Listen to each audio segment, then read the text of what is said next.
Welcome to Balance, Week 3, Solar Plexus Chakra. The solar plexus chakra is located in the upper abdomen above the navel and just below the sternum. The solar plexus chakra is said to be influenced around ages 15 to 21.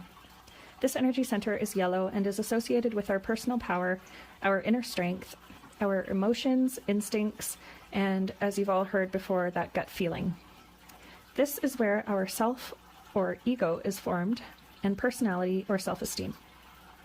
This energy center is the last of the lower chakras, and the final of 3 chakras relating to our physical form of power and energy as a human being. The first chakra is tribal power, the second is relationship power, and the third, the solar plexus, is personal power in relation to our external and internal worlds. The affected organs here are the skin, nervous system, gallbladder, large intestine, liver, pancreas, and you may even experience issues with food allergies, eating disorders, or poor metabolism.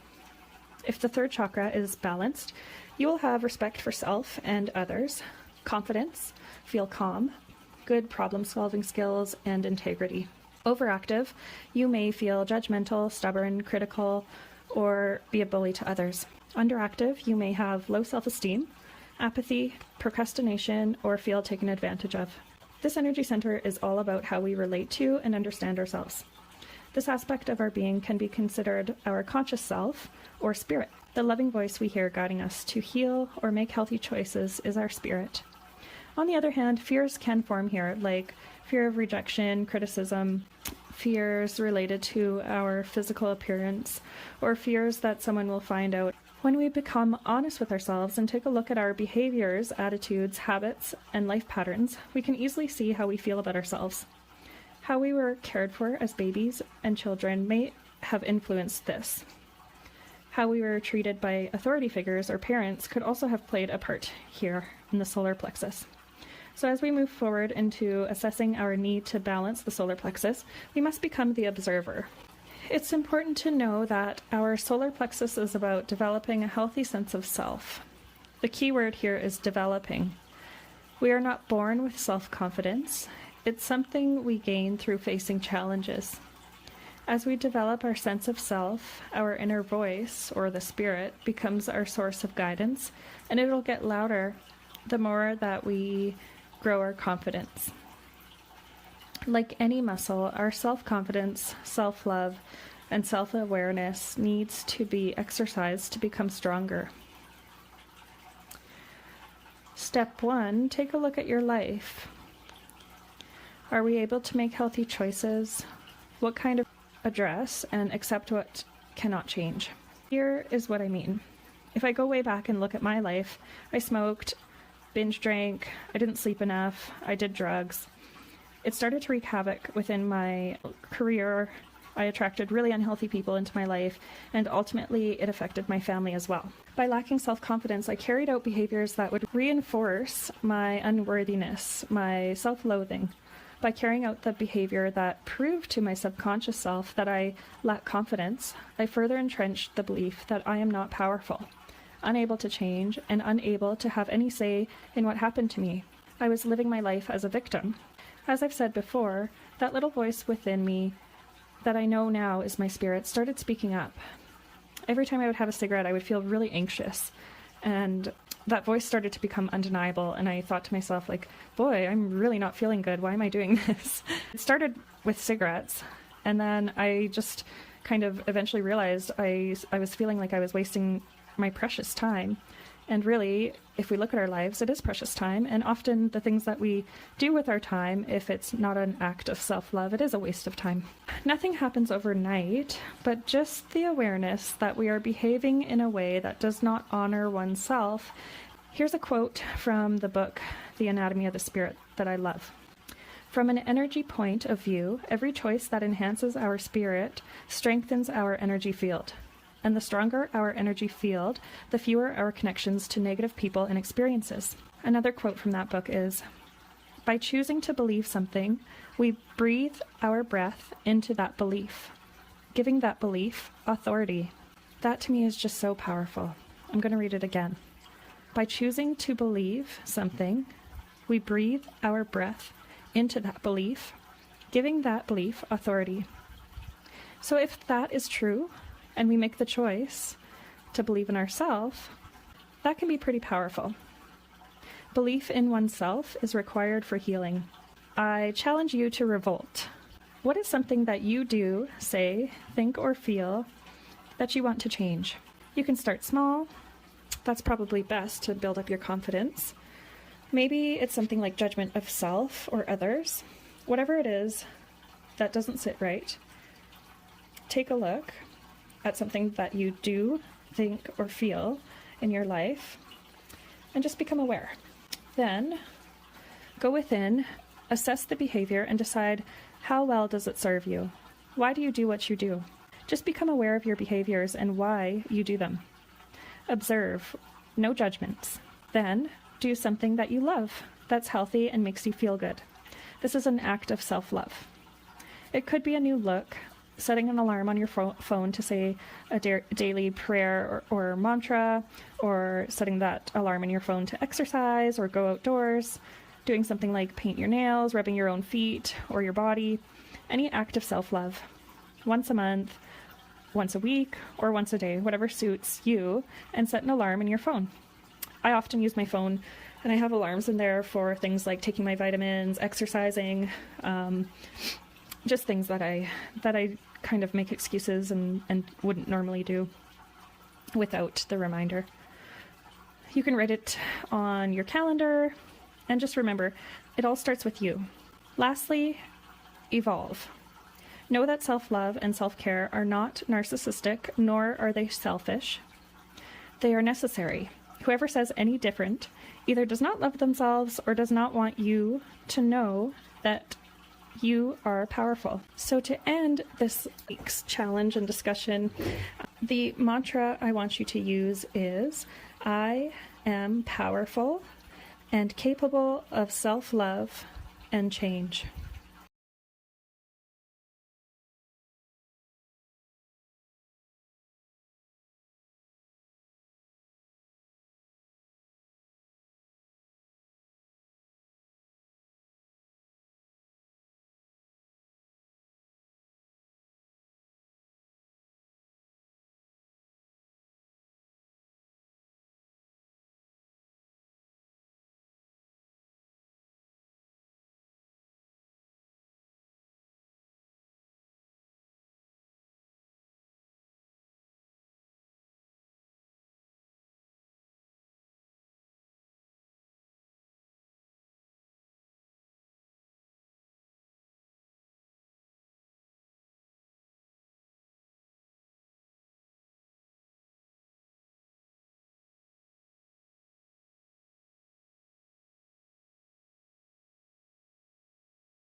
After this meditation, go for a nap, have a bath, book a massage, or rub your own sore spots.